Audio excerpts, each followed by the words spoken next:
Hello, नमस्कार, राम राम, राधे राधे। प्यारे बच्चों, कैसे आप लोग? आई होप आप एकदम बढ़िया, शानदार और एकदम जबरदस्त होगे और आपकी पढ़ाई भी एकदम शानदार तरीके से चल रही होगी।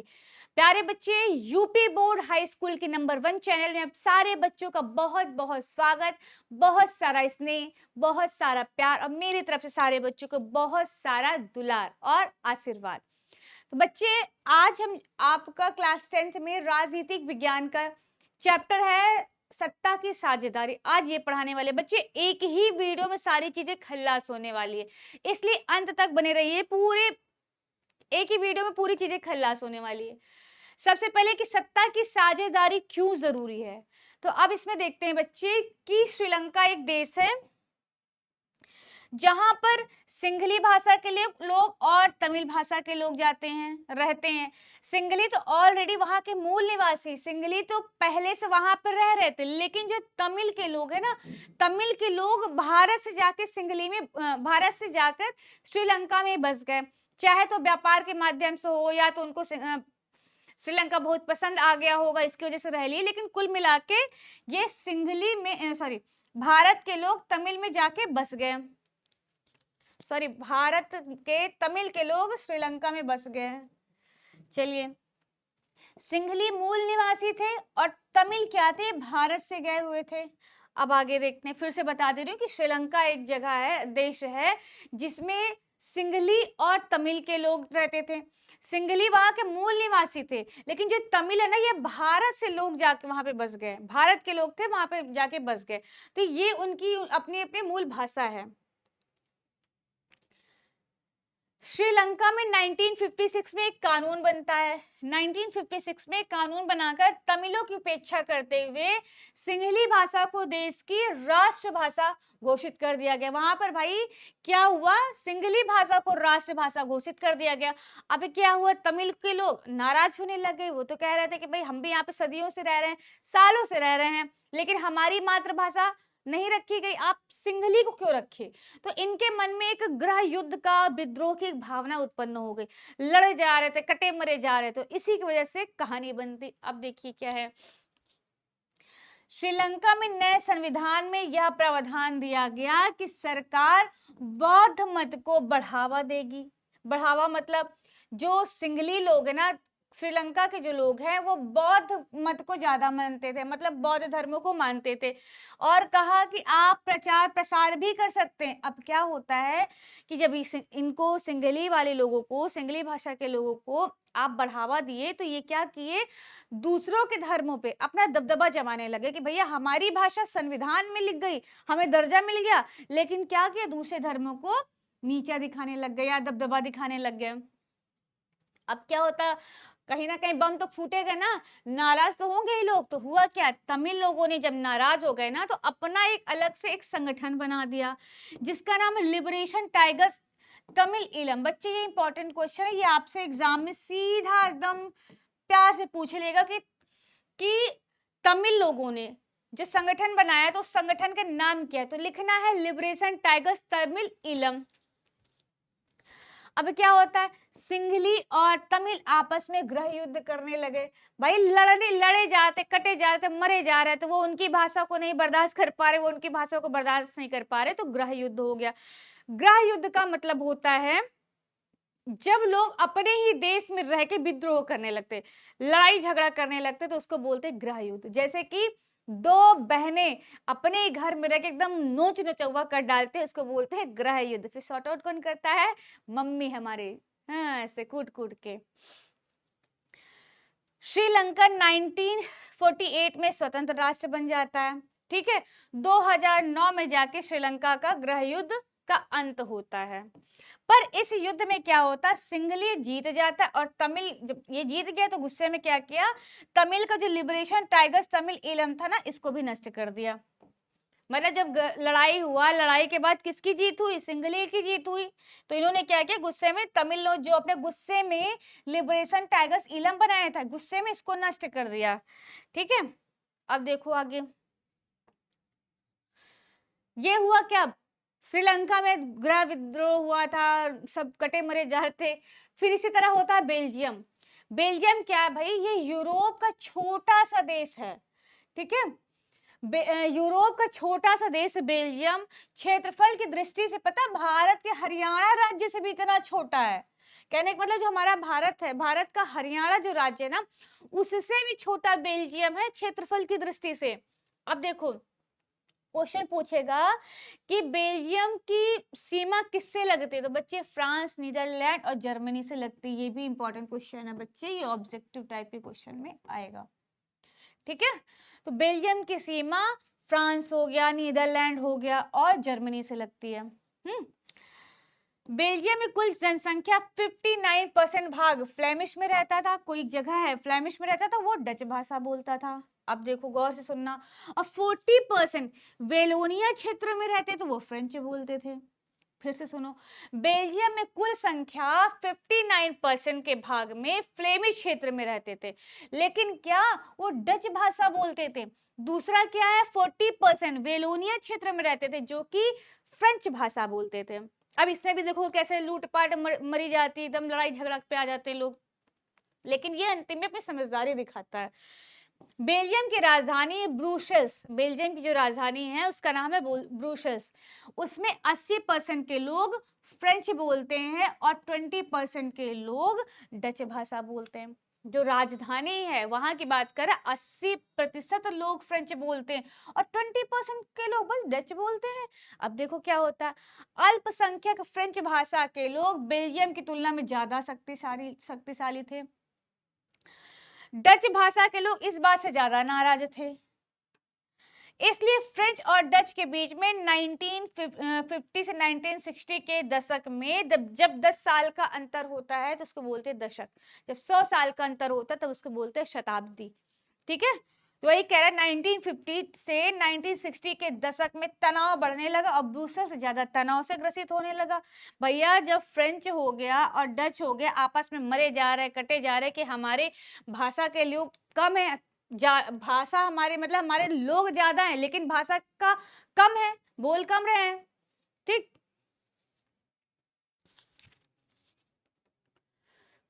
लेकिन क्या होता है यहाँ पे बेल्जियम की समझदारी देखो बच्चे, ये श्रीलंका की तरह लड़ाई झगड़ा नहीं करता, कटे मरे नहीं जाते। इन्होंने क्या किया, छोटा सा तो राज्य है, अभी सब गृह युद्ध होने लगेंगे, राज्य को एकदम धुन देंगे, कुछ बचेगा ही नहीं। तो इन्होंने क्या किया, अपनी समझदारी दिखाता है।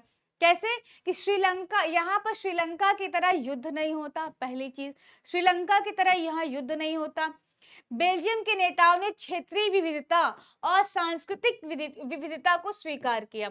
विविधता मतलब होता है अलग अलग, सांस्कृतिक मतलब वो रीति रिवाज को, संस्कृति को, इन सारी चीजों को अपनाया। क्षेत्रीय विविधता, अलग अलग क्षेत्र में जो अलग अलग चीजें, उन सारी चीजों को अपनाया। आपके जो रीति रिवाज, भाई फ्रेंच के जो रीति रिवाज है, डच के जो रीति रिवाज है, या क्षेत्र के जो रीति रिवाज है, सारी चीजों को उन्होंने जब अपनाया तो काहे की लड़ाई, काहे का गृह युद्ध। तो यही हुआ कि बेल्जियम के नेताओं ने सारी चीजें को स्वीकार किया ताकि देश में लड़ाई झगड़ा ना हो। अब 1970 और 1993 के बीच में संविधान में 4 संशोधन होते। कहाँ के संविधान में बच्चे, बेल्जियम के संविधान में 4 संशोधन होता है। संशोधन का मतलब होता है सुधार करना, संशोधन मतलब होता है बेटा सुधार करना।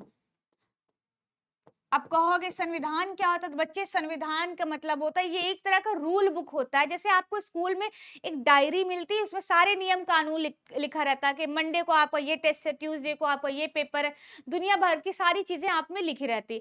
वैसे संविधान क्या है कि भारत का भी जो संविधान है, संविधान में क्या होता है, देश का प्रत्येक नागरिक को इस नियम का, इस रूल को फॉलो करना पड़ेगा, चाहे वो ई रिक्शा वाला हो, चाहे प्रधानमंत्री, मुख्यमंत्री, कोई भी हो, लेकिन संविधान के रूल्स के अगेंस्ट कोई नहीं जा सकता। तो वही कह रहे हैं कि इनके संविधान में 4 संशोधन हुआ। इनका जो संविधान बना था उसमें से 4 चीजों को और अच्छे से मॉडिफाई किया गया और अच्छे से सुधार किया गया। ठीक है, ताकि देश में रहने वाले लोगों को, व्यक्तिगत लोगों को बेगानेपन का अनुभव ना हो, उनको ये ना लगे भैया कि हम अलग शहर से हैं या अलग देश से हैं, अलग अलग सा फील ना हो। ठीक है, और समाज के सभी लोग आपस में मिलजुल कर रह सके, ये कहानी है इसमें। संविधान में केंद्रीय सरकार में डच और फ्रेंच भाषाई भी लिख सकते हो, भाषाई मंत्रियों की संख्या समान रखी गई। अब कहने का मतलब है कि संविधान में केंद्रीय सरकार केंद्रीय सरकार में डच भाषा के और फ्रेंच भाषा के दोनों भाषा के जो मंत्री है ना उनको बराबर बराबर रखा। अब ऐसा नहीं कि भैया हम डच के हैं तो हम डच भाषा सिर्फ वही एक रहेगा, लेकिन नहीं, उन्होंने क्या किया, अगर डच के मंत्री को और फ्रेंच भाषा के मंत्री को दोनों को उसकी संख्या बराबर रखी। अगर डच के 5 होंगे तो 5 फ्रेंच के भी होंगे, डच के 10 होंगे तो फ्रेंच के भी 10 ही होंगे, कम नहीं होंगे। जब इन्होंने सब बराबर कर दिए, इक्वल कर दिए, तो काहे का युद्ध, काहे की लड़ाई? ये क्या क्या यही तो है बेल्जियम की समझदारी, या तो साझेदारी कहो या तो समझदारी कहो। ठीक है, बेल्जियम की साझेदारी या समझदारी।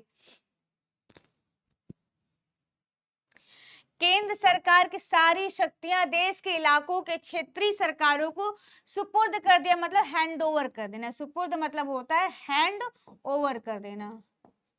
ठीक है, और केंद्र सरकार और राज्य सरकार में कह रहे भैया केंद्र सरकार की जितनी शक्तियां थी उन्होंने क्षेत्रीय सरकार को, जो वहां के जो क्षेत्र में जो सरकार थे ना, तो उनको भी कुछ शक्तियां दे दी ताकि वो अपने नियम कानून लगा सके, कुछ भी दिक्कत हो तो वो शॉर्ट आउट कर सकते, कोई लड़ाई झगड़ा युद्ध ना हो। ये कहानी है।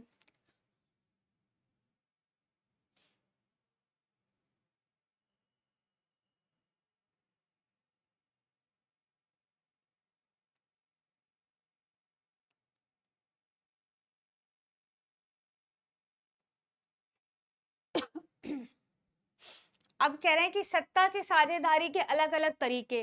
क्या भारत में लोकतांत्रिक शासन की व्यवस्था है? लोकतांत्रिक का मतलब होता है कि जिसमें जनता का शासन हो, कि कुछ भी अगर ऊपर नीचे हो, मान लिया अगर आपने कुछ रूल्स बनाया, कुछ नियम बनाया, वो भी जनता के लोगों ने उसको पसंद नहीं किया, बोला कि हमारे खिलाफ है, मतलब जैसे आपने कोई रूल्स बनाया, वो बाद में उसका रिजल्ट खराब आता है, तो जनता सीधा आप पे चढ़ बैठेगी। मतलब क्या, जनता बोल सकती, फटाफट जनता बोल सकती है। तो क्या कह रहा बच्चे, इसीलिए बोलते हैं भारत एक लोकतांत्रिक देश है। ठीक है, हमारे देश में व्यवस्थित रूप से चुनाव भी होते हैं। ठीक है, सत्ता की साझेदारी यानी लोकतंत्र की आत्मा कहलाती है। भाई अगर एग्जाम में क्वेश्चन पूछ लेगा कि लोकतंत्र की आत्मा किसे कहते हैं, तो बोल देना सत्ता की साझेदारी को लोकतंत्र की आत्मा कहते हैं। बच्चे ये आएगा शॉर्ट में आएगा, ठीक है, अति लघु या ऑब्जेक्टिव टाइप के क्वेश्चन में आ जाएगा। समाज में टकराव और बहुसंख्यक के आतंकवाद को रोकना, यही तो सत्ता की साझेदारी के तरीके हैं। कह रहा है कि भारत में लोकतांत्रिक शासन व्यवस्था है, कुछ भी होता है तो जनता सीधे चढ़ बैठेगी, भैया ऐसा काहे तुमने किया, तुमने ये जब हमारे ऊपर ये नियम सही नहीं था तो आपने क्यों लागू किया, तो सीधा घर दबोचेगी सरकार को। हमारे देश में क्या व्यवस्थित रूप से चुनाव भी होते हैं। सत्ता की साझेदारी लोकतंत्र की आत्मा कहलाती है। बच्चे इंपॉर्टेंट है, एग्जाम में ऑब्जेक्टिव टाइप में आएगा। समाज में टकराव और बहुसंख्यक में आतंक को रोकना। बहुसंख्यक का मतलब होता है जैसे कि सिंगली लोग है, सिंगली में क्यों लड़ाई हो रही थी, क्योंकि सिंगली के लोगों में बहुत ज्यादा लोग थे, लेकिन तमिल के लोग कम थे और सिंगली के लोग उनकी ज्यादा, मतलब ज्यादा लोग थे। ये हो गया।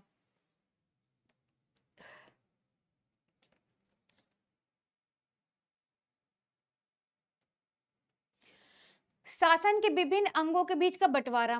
शासन के विभिन्न अंगों के बीच का बंटवारा है। शासन के विभिन्न अंग जैसे विधायिका हो गई, कार्यपालिका हो गई, न्यायपालिका के बीच में सत्ता का बंटवारा होता है। इसमें सरकार के विभिन्न अंग ही स्तर पर रहकर अपने अपने शक्तियों का बंटवारा कर सकते हैं।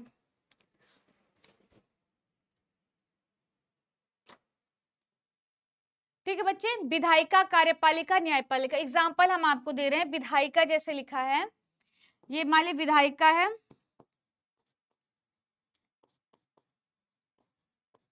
विधायिका यानी मान लो संसद हो गया, और कार्यपालिका में आएगा आपका,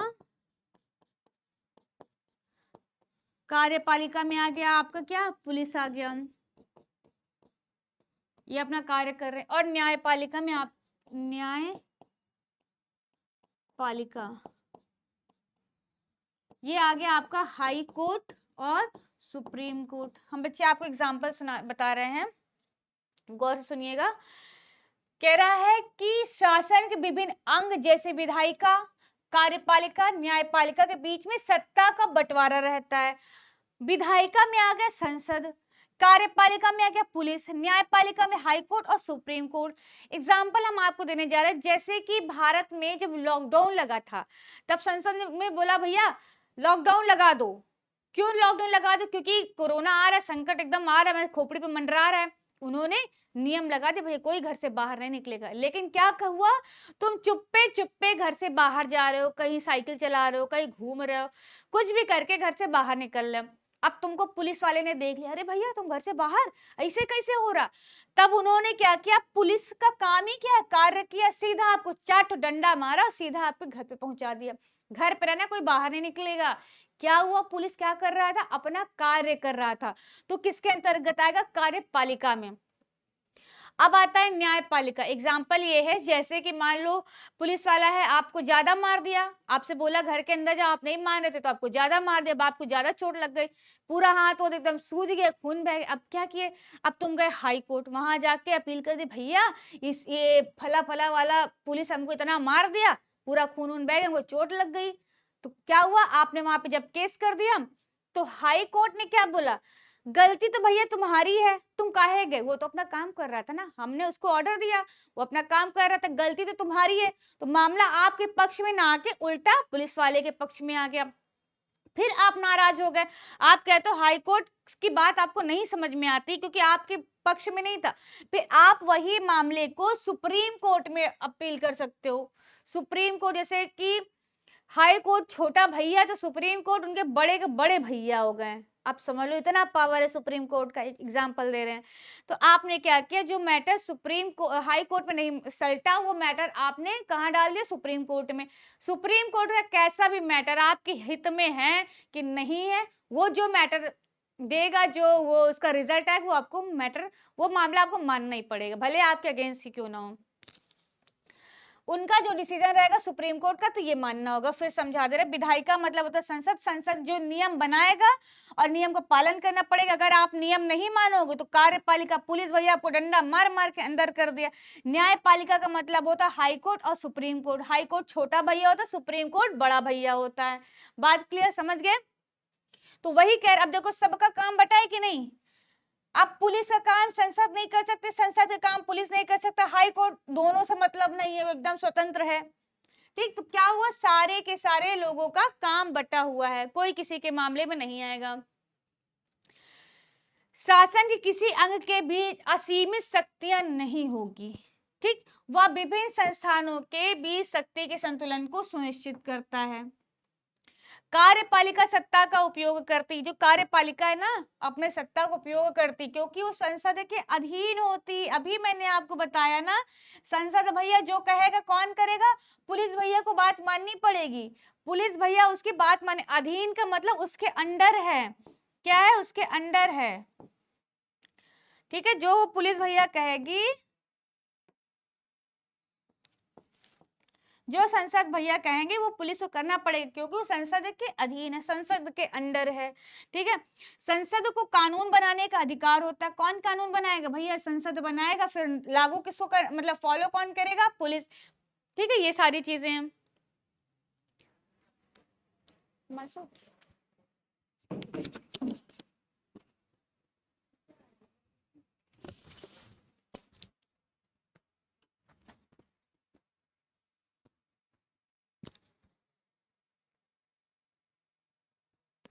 तो यहाँ तक बातें क्लियर हो गई, संसद का, पुलिस का, हाई कोर्ट, सुप्रीम कोर्ट, ये सारी चीजें आपको क्लियर हो गई।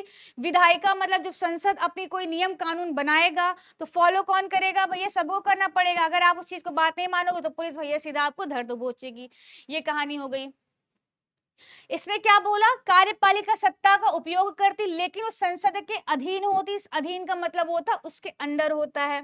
ठीक है, संसद को कानून बनाने का अधिकार होता है। जैसे कि हमने बताया कि अगर आप चाहो तो कार्यपालिका कानून बना दे, नहीं, कार्यपालिका कभी कानून नहीं बनाएगी, किसका काम है, संसद का काम है। संसद का काम कार्यपालिका नहीं कर सकती, कार्यपालिका काम न्यायपालिका नहीं कर सकती, यानी तीनों का काम बटा हुआ है, कोई किसी के काम पे इंटरफेयर नहीं कर सकता है। ठीक है, न्यायपालिका इन दोनों से स्वतंत्र होती, कहने का मतलब हाई कोर्ट और सुप्रीम कोर्ट ये किसी के दबाव में नहीं आ सकता, ये स्वतंत्र है। कोई अगर कहेगा लो भैया हम 1000 रुपए दे रहे हैं और तुम हमारे जो हमारा बच्चा है जिसने मर्डर कर दिया है, हम 1000 रुपए दे रहे हैं, चलो 1 लाख रुपए दे रहे हैं, अब भैया इसको छोड़ दो, कहेगा काहे, हमारे संविधान में ऐसा लिखा नहीं फालतू की चीजें। ठीक है, तो क्या है, वो पूरी तरह से स्वतंत्र है, किसी के दबाव में नहीं आएगा। भारत सरकार के दो मुख्य हिस्से में बांटा गया, पहले केंद्र सरकार, दूसरा राज्य सरकार। केंद्र सरकार और राज्य सरकार के बीच का संबंध देखो बच्चे, इसको बहुत एग्जाम्पल के तरीके से हम आपको समझाने जा रहे हैं, गौर से सुनना। जैसे कि होगा बच्चे, पिताजी हैं, पिताजी के 2 बच्चे हैं, एक है केंद्र सरकार, दूसरा है राज्य सरकार। जो केंद्र सरकार होता है वो बड़ा भैया होता है, राज्य सरकार आपका छोटा भैया। बच्चे केवल एग्जाम्पल में दे रही हूँ, सब आपके दिमाग में छपने के लिए। तो क्या हुआ, केंद्र सरकार बड़ा भैया, राज्य सरकार छोटा भैया, यानी सारे डिसीजन कौन लेगा, हमारे बड़े भैया, और बड़े भैया कौन हुए, केंद्र सरकार। और जो छोटा भैया यानी राज्य सरकार, वो केवल और केवल अपने राज्य के बारे में देखेगा। केंद्र सरकार पूरे देश में कानून को बना सकता, नियम को लागू कर सकता, लेकिन क्या अगर केंद्र सरकार चाहे तो राज्य सरकार के मामले में इंटरफेयर या हस्तक्षेप कर सकता है, लेकिन राज्य सरकार केंद्र सरकार के मामले में हस्तक्षेप नहीं कर सकता। क्यों? क्योंकि सबका नियम कानून एकदम बटा हुआ है, कोई किसी के बीच में हस्तक्षेप नहीं करेगा, बट केंद्र सरकार राज्य सरकार में कर सकता है। क्यों भैया? क्योंकि वो बड़ा भाई है, एग्जाम्पल है। ठीक है, कह रहा है केंद्र सरकार पूरे देश के लागू के लिए कानून बनाता, अभी मैंने बताया। राज्य सरकार केवल अपने राज्य के लिए कानून बनाएगा, मतलब जो बड़े भैया हैं घर पे क्या हो रहा है क्या नहीं हो रहा, बड़े भैया ही देख रेख करेंगे, लेकिन राज्य भैया केवल अपना मैटर देखेंगे और किसी को नहीं देखेंगे। क्या है कि छोटे भैया हैं, कम समझदार हैं। ठीक है, अवशिष्ट शक्तियां केंद्र के पास होती हैं। अवशिष्ट मतलब होता है क्या, ज्यादा जो शक्ति होती है, शक्ति का मतलब जादू मंत्र तंत्र टुटका पुटका ये सब नहीं, शक्तियां का मतलब होता है चीजें, चीजें केंद्र सरकार के पास ज्यादा होती, जैसे कि हमारे पापा हैं, हमारे बड़े भैया से कहेंगे लो भैया तुम 10,000 रुपए ले लो, लेकिन छोटे के हाथ में नहीं देते। क्यों? क्योंकि बड़ा भैया समझदार है, वो बड़ा है इसलिए उसको देते हैं। तो वही कह रहे हैं कि ज्यादा शक्ति किसके पास है, बड़े भैया के पास। अब बड़ा भैया कौन है, केंद्र सरकार। ठीक है, आपातकाल के समय में राज्यों का कानून संसद बनाएगी, लेकिन अगर आपातकाल हो गया, जैसे हमने बताया ना कि लॉकडाउन लग गया, किसी ने सोचा था कि कोरोना नाम का एक तो बीमारी भारत में आएगी, भी इतनी बड़ी बीमारी आ जाएगी, तो क्या हुआ बच्चे, कानून बनाया कि भैया लॉकडाउन लगा दो। तो कौन लॉकडाउन लगाया, कार्यपालिका नहीं, कौन लगाया, हाई कोर्ट ने नहीं, तो लगाया कौन, बचा क्या, बचा हमारा संसद। संसद ने नियम लगा दिया, भैया लॉकडाउन लगा दो, फट से लॉकडाउन लग गया। अब वो मैटर भी क्लियर हो। अब आता है क्या, न्यायपालिका। भाई न्यायपालिका को नियंत्रण और संकुतल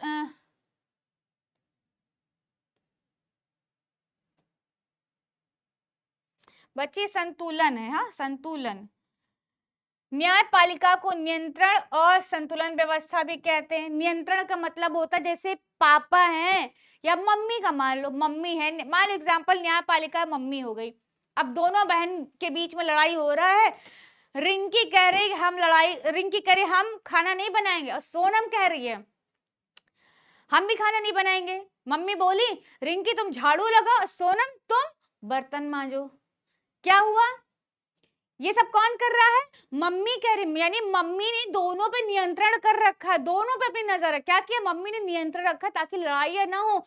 वही कह रहा है न्यायपालिका को नियंत्रण और संतुलन व्यवस्था कहते हैं। जब हम दोनों बहनों पे, मम्मी ने दोनों बहनों पे नियंत्रण कर दिया तो सारी चीज एकदम व्यवस्थित तरीके से, एकदम आराम से शांति से काम हो रहा है। ठीक है, मम्मी एकदम स्वतंत्र है तुम दोनों को, दोनों बहनों को पीटने के लिए, पाटने के लिए, दोनों मम्मी एकदम पूरी तरह स्वतंत्र है। कहने का मतलब न्यायपालिका पूर्ण रूप से स्वतंत्र है, बाहरी कोई दबाव नहीं है, कोई डर नहीं है, ये चीजें हैं। वही कह रहे हैं कि ये स्वतंत्र होती है। इसमें सुप्रीम कोर्ट होता है और हाई कोर्ट होता है। अब इसमें भी छोटा बड़ा भैया बता दे रहे हैं, जो सुप्रीम कोर्ट होता है वो बड़े भैया होते हैं, और जो हाई कोर्ट होता है वो छोटे भैया होते हैं। जैसे हमने बताया केंद्र सरकार और राज्य सरकार दो भाई होते हैं, केंद्र सरकार बड़ा भैया और राज्य सरकार छोटा भैया। वैसे ही यहाँ पे सुप्रीम कोर्ट और हाई कोर्ट है। सुप्रीम कोर्ट छोटू भैया और high court, sorry, supreme court बड़े भैया और हाई कोर्ट छोटे भैया। एकदम सरल से, कुछ भी नहीं है। होता क्या है, पहले हम जाते छोटे भैया के पास यानी हाई कोर्ट के पास कि भैया हमको ये नहीं समझ में आ रहा, ये ऐसा फला फला हमको मारा। अब क्या हुआ, वो डिसीजन नहीं ले पाए, डिसीजन तो लेंगे लेकिन आपकी, अगर आपको डिसीजन नहीं समझ में आ रहा तो आपको हटो, हम तुम्हारी बात नहीं मानेंगे। फटाक से आप चले जाओगे बड़े भैया के पास, कहोगे भैया ये मेरे ऐसी सी बात है, आप चलो नियम कानून मतलब थोड़ा सा हमारा न्याय कर दो। अब बड़े भैया जो न्याय कर दिए ना, फिर आपके हक में हो चाहे ना हो, वो बात को माननी पड़ेगी। ये है सुप्रीम कोर्ट और हाई कोर्ट।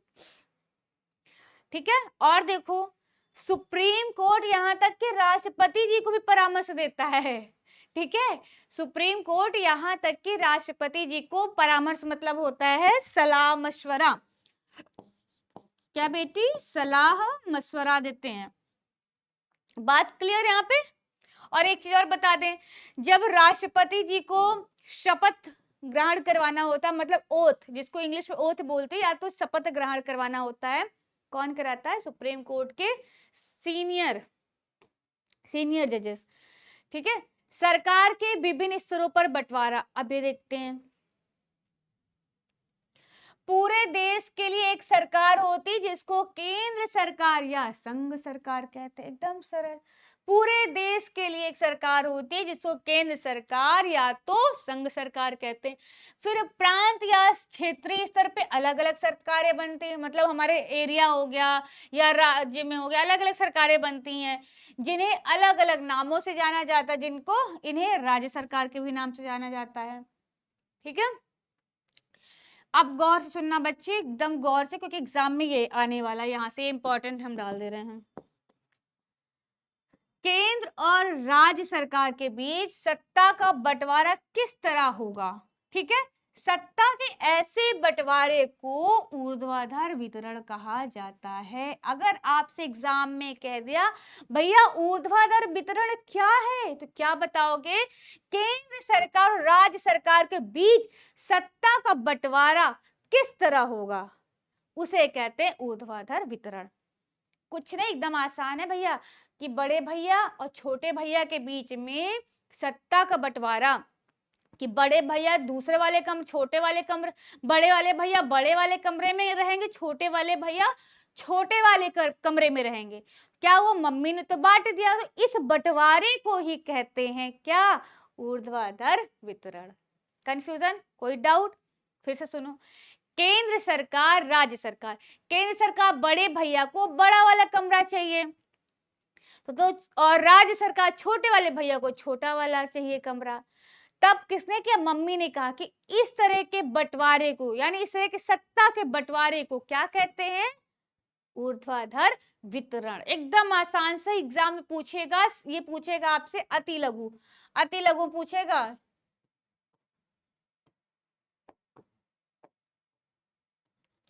अति लघु, आई होप आपको बातें यहाँ तक की समझ में आ गई होंगी। अब आगे देखो, भारत में केंद्र और राज्य सरकार के अतिरिक्त स्थानीय सरकारें भी काम करती हैं। भैया केंद्र सरकार और राज्य सरकार के अलावा भी स्थानीय सरकारें भी काम करती हैं। ठीक है, इनके भी सत्ता के बंटवारे को संविधान के स्पष्ट रूप में लिखा गया है, जिसमें विभिन्न सरकारों के बीच में शक्तियों को लेकर तनाव न हो। जैसे भैया केंद्र सरकार और राज्य सरकार में तो बंटवारा ऑलरेडी हुआ है, केंद्र सरकार और राज्य सरकार के बीच में जब बंटवारा हो गया ताकि नोच नोचा हुआ लड़ाई झगड़ा ना हो। ठीक है, लेकिन क्या हो, स्थानीय सरकार, बच्चे स्थानीय सरकार मतलब क्या होता है, हमारे आसपास जैसे कि पंचायत हो गया और ये नगर निगम वगैरह हो गया, ये सब भी कानून बनाया गया, इनके ऊपर ही बनाया गया। ठीक है, और कह रहा है कि इन सारी चीजों के बारे में कहाँ लिखा है, इनके बंटवारे की, कि भाई बंटवारा के कहीं ना कहीं तो लिखा है ना, कहीं ना कहीं लिखा है, तो हमारे संविधान में स्पष्ट रूप से लिखा गया है कि विभिन्न सरकारों के बीच में ताकि लड़ाई झगड़ा ना हो, इसलिए मम्मी ने डायरी में लिख दिया, मतलब संविधान में लिख दिया।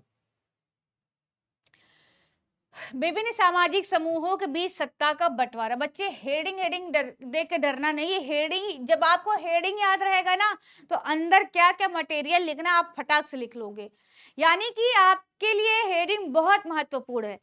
पहले एक कागज लो, मेन मेन हेडिंग लिख डालो। हेडिंग बहुत महत्वपूर्ण है बच्चे, और हेडिंग इतना जबरदस्त लिखना, काले पेन से एकदम सजा हो जाके, लेकिन लाल पेन का यूज कभी मत करना, स्केच वगैरह का यूज मत करना।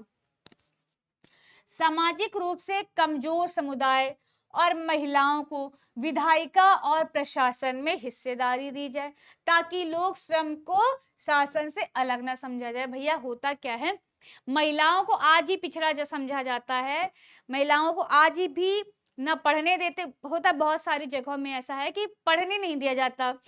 तो वही कह रहा है, विधायिका और प्रशासन में क्या, इन सब जगह पर भी महिलाओं को हिस्सेदारी देना चाहिए, ताकि लोग स्वयं को शासन से अलग ना समझे, उनको लगे कि भैया हम भी इसमें इन्वॉल्व हैं। और क्या, अल्पसंख्यक समुदायों को इसी तरीके से सत्ता में उचित हिस्सेदारी की जा सकती है। यानी बेल्जियम का ये अच्छा उदाहरण है, कह रहा अल्पसंख्यक समुदाय, अल्पसंख्यक का मतलब समझा दिए ना, ठीक है। क्या होता है, इस तरीके की सत्ता को उचित हिस्सेदारी की जाती, ताकि लड़ाई झगड़ा ना। और एग्जाम्पल बेल्जियम का बहुत अच्छा एग्जाम्पल है। लोकतंत्र को और सुदृढ़, सुदृढ़ मतलब होता है और अच्छा या बेहतर, ठीक है, या तो बेहतर,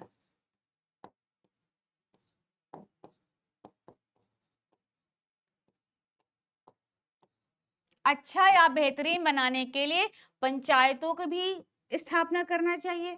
भाई गांव में कहाँ जाके सब देख पाते, इसलिए भाई पंचायत का होना जरूरी, क्योंकि पंचायत में क्या होता है, स्थानीय पंचायत का मतलब ये हो बच्चे, जैसे कि हमारे गांव की बूढ़ी है, बूढ़ी एक महिला मान के चलो, उनके यहाँ शौचालय नहीं बना गांव में, अब वो जाके राज्य सरकार या लोकतंत्र के पास, वहाँ केंद्र सरकार के पास थोड़ी ना जाएंगी, बूढ़ी है, उनको क्या पता, क्योंकि वो पढ़ी भी नहीं है, एग्जाम्पल बता रही। तो पहले कहाँ जाएंगे, अपने पंचायत में जाएंगे, उनसे कहेंगे भैया हमारे यहाँ शौचालय नहीं बना, कुछ आपको करना पड़ेगा, आपको मदद करना पड़ेगा।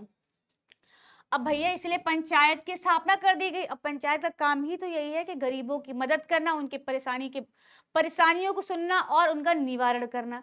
अब उन्होंने क्या किया, दादी अम्मा की परेशानी सुनी, सरकार से पैसा लिया और उनके यहाँ शौचालय बनाए। ये सारी चीजें क्या पंचायत तो करेगी। मान लो दादी का झगड़ा हो गया बाबा से, दादी का बाबा झगड़ा हो गया, किसी से भी दादी का दूसरी दादी से झगड़ा हो गया, अब मारे डालने एक दूसरे को नोच निचोड़ किए जा रही, जैसे आप रील्स वगैरह देखते होंगे, तो दो बुढ़िया लोग हमने देखा है, दो बूढ़ी महिलाएं दादी एक दूसरे को मारे जा रही गरियाए जा रही है, दुनिया भर अगड़म बगड़म झगड़ा होने लगा। तो उन्होंने क्या किया, उनको क्या करना चाहिए, लड़ाई नहीं करना चाहिए, जाना कहाँ चाहिए, सीधा पंचायत के पास जाना चाहिए, भैया इन्होंने हमको ऐसा किया, उन्होंने हमको ऐसा किया, दोनों का मैटर वहां पे होता, पंचायत पे जो डिसीजन लेती फिर वो होता, ठीक है। तथा उन्हें शक्तियों का प्रयोग में भागीदार बनाना भी आवश्यक है। अपने विकास की योजनाओं का निर्माण करेंगे तथा स्वयं लागू करेंगे।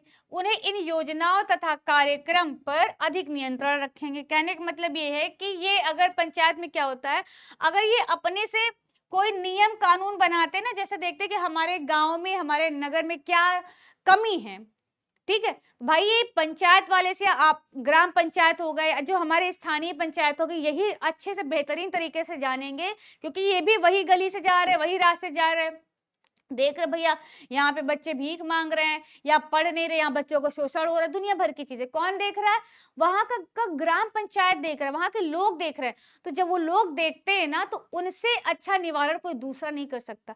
वो बखूबी समझेंगे भैया इस गांव में, इस देश में, इस शहर में क्या प्रॉब्लम है, फिर वो उसको सॉर्ट आउट करेंगे। ये होता है।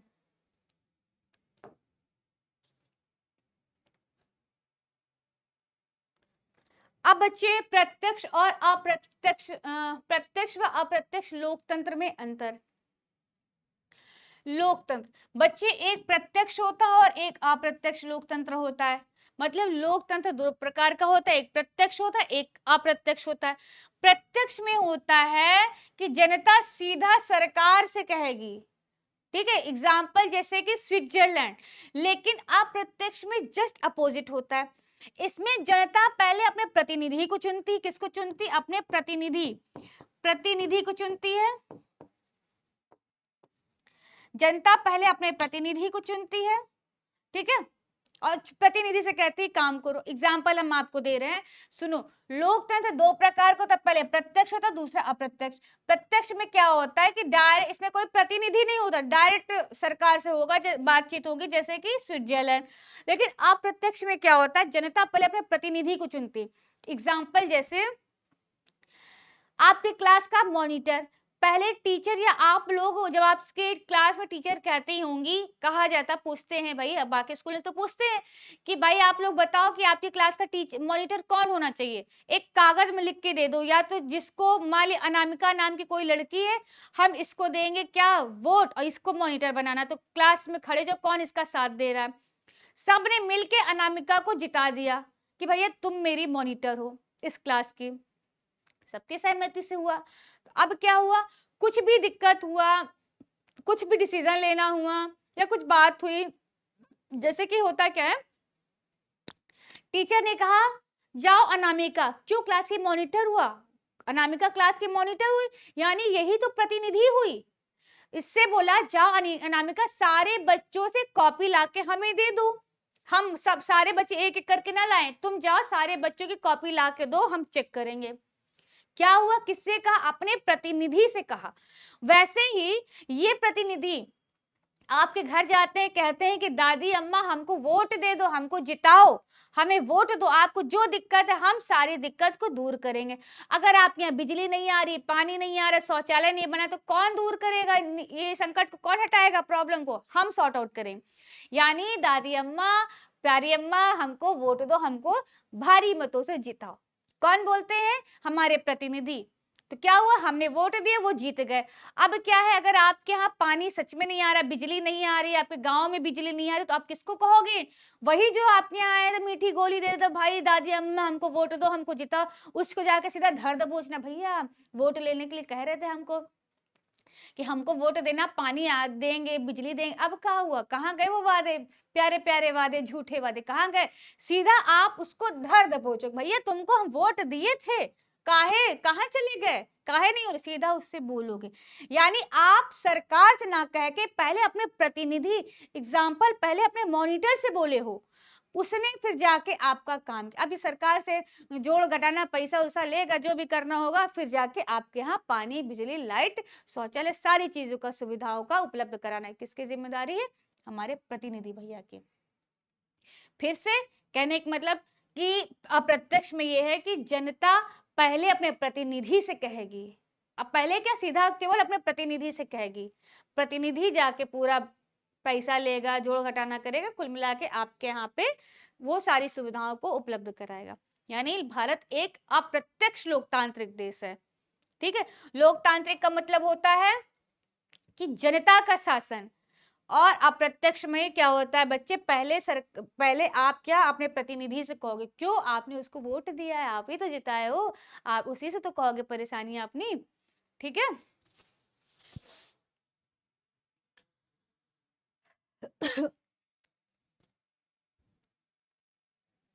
आई होप आपको सारी चीजें यहां तक समझ में आ गई होंगी।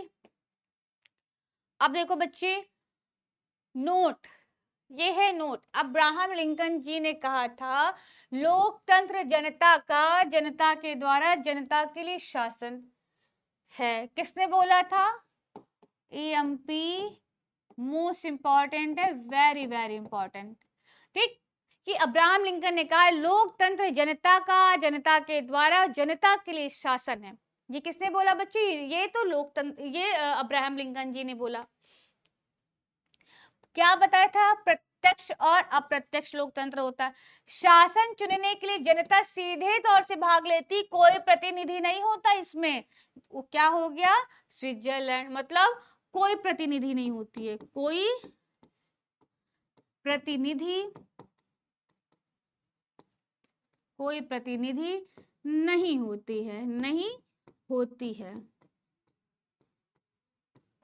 ठीक है, क्लास एग्जाम्पल मान लो कि कोई भी मॉनिटर नहीं होता है। लेकिन अप्रत्यक्ष में इसमें क्या होता है, जनता सीधे रूप से भाग नहीं लेती। बेटा भाग का मतलब ये नहीं कि भाग लिया, भाग मिल्खा भाग हो गए, नहीं, उसका मतलब होता है पार्टिसिपेट करना। ठीक है, बल्कि अपने प्रतिनिधि, प्रतिनिधि का क्या एग्जाम्पल दिए थे, मॉनिटर, के द्वारा शासक को चुना जाता है, जैसे हमारा प्यारा, बहुत ही प्यारा देश भारत, इंडिया या हिंदुस्तान। ठीक, अब अगर एग्जाम में आएगा सत्ता के, ये भी इंपॉर्टेंट ले लो बच्चे, ये भी अति लघु में आता है। क्या है? अति लघु में आता है बेटू, अति लघु। सत्ता के ऊर्ध्वाधर वितरण और क्षैतिज वितरण में क्या अंतर है? दो भाई है, दोनों भाई में क्या अंतर है आप बताओ। अभी मैंने आपको बताया था ना, तो कह रहा उच्च और निम्न स्तर। उच्च का मतलब आप समझ गए ना बेटी, उच्च मतलब क्या बताए थे आपको? केंद्र सरकार, केंद्र, केंद्र भैया बड़े है ना, उच्च है। निम्न सरकार का मतलब क्या? राज्य सरकार, राज्य सरकार। निम्न मतलब जो राज्य सरकार छोटे भैया है ना, उच्च मतलब केंद्र सरकार, निम्न सरकार, निम्न स्तर मतलब राज्य सरकार। वही कह रहा, उच्च और निम्न स्तर के बीच सत्ता के बंटवारे को ऊर्ध्वाधर वितरण कहा जाता है। जैसे कि हमने आपको बताया था, केंद्र सरकार बोले हमें बड़ा वाला कमरा चाहिए, और छोटा वाला भाई यानी राज्य सरकार छोटा है तो छोटे कमरे में रहेगा, है ना। तो क्या हुआ, मम्मी ने जो बांट दिया, तो इसी सत्ता के बंटवारे को क्या कहते हैं? ऊर्ध्वाधर वितरण।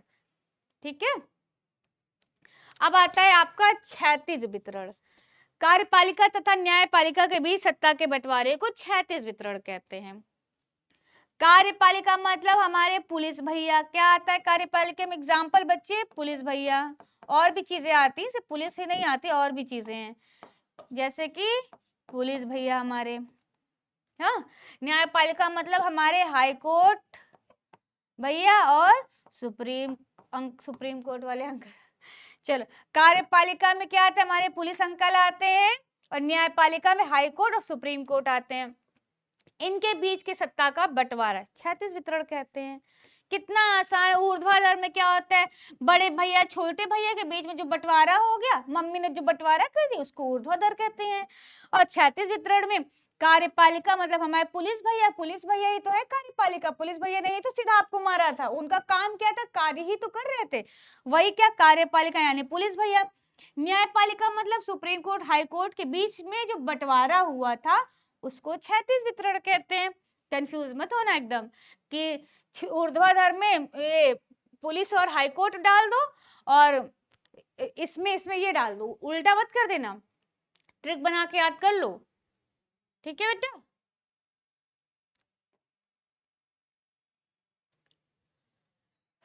सत्ता की समझदारी की आवश्यकता क्यों जरूरी है भैया? इसकी आवश्यकता क्यों? पहला आएगा युक्ति परक बच्चे, ये भी आपके अति लघु में आएगा। क्या है? अति लघु में आएगा गुड्डा राजा। इंपॉर्टेंट क्वेश्चन में भी आएगा राजा बच्चा, इसको भी लिख लेना, ये भी आएगा अति लघु में। अति लघु में आएगा, इंपॉर्टेंट में। कहीं कोई कंफ्यूजन होगा तो पूछ लेना, मैसेज कर देना, कमेंट कर देना। समझदारी से लिया गया फैसला, हाँ, समझदारी से लिया गया फैसला, इसमें विभिन्न सामाजिक समूहों के बीच में टकराव का अंदेशा कम हो जाता है। युक्ति परक में होता है कि जब हम समझदारी से फैसला लेते हैं तो आपस में लड़ाई झगड़ा नहीं होता। जैसे मम्मी ने क्या किया था, छोटे भैया बड़े भैया के बीच में काम का बंटवारा कर दिया, यानी कि रिंकी में सोनम के बीच में काम का बंटवारा कर दिया। रिंकी जाके बर्तन धुलेगी और सोनम जाके झाड़ू पोछा करेगी। मम्मी ने जब बंटवारा कर दिया, अब दोनों के बीच में झगड़ा ही नहीं होगा, झगड़ा नहीं होगा तो क्या कहलाएगा? क्या होगा बच्चे? युक्ति परक, यानी लड़ाई का अंदेशा कम हो जाता है। युक्ति परक यह तर्क, युक्ति परक यह सत्ता की साझेदारी से बेहतर परिणाम निकालते हैं। मतलब भाई सोची हुई समझी हुई चीजों का अगर हम निर्णय लेते हैं तो परिणाम अच्छा होता है। ऐसा नहीं कि हम हड़बड़ी में अगर हमने काम कर दिया तो चीज तो गड़बड़ होगा। युक्ति परक में क्या हुआ, हमने बहुत सोचा समझा विचारा तब जाके हमने डिसीजन लिया, तो क्या हुआ? बेहतर परिणाम निकलते हैं। परिणाम का मतलब होता है क्या बच्चे? रिजल्ट, रिजल्ट निकलता है।